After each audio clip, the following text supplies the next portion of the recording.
Here's West Wing, episode 17 of season 6, titled A Good Day. This is the stem cell research vote episode, but really this is an episode twofold. This is an episode that's showing us and showing the audience that Santo is really a leader and why Josh pegged him for the presidential candidate and why we're going to root for this guy along the way, because Santos has his plan to hide out the Democratic Congress to make sure they can vote on the stem cell research vote, because there's a filibustering situation going on with the Speaker in the House and the Republicans, and basically they want to vote on something when they think that most of the Democrats are out of town. But of course they do this little stakeout where they stay in the VP's office to make sure that they can vote on it.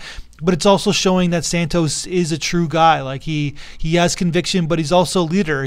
People will follow him. In the parallel story, and this is that kids in the White House, where Toby, in the episode before, we see the sadness and the bitterness of him, and then we're seeing, like, it's kind of funny they show this episode, the next episode, where they're seeing that his relationship with these kids, especially one child who kind of reminds Toby who he is, and it's full of dreams and idealisms and wants from the government, and it's almost like a flashback for Toby to see who he really was and where he is now. And maybe he can go back to that, where that kid was, or where the kid he was before, to basically be that man with conviction and not be so bitter and angry at everybody else. But of course we'll see in the future episodes, with kind of a cool little parallel episode between the two characters. That's my review.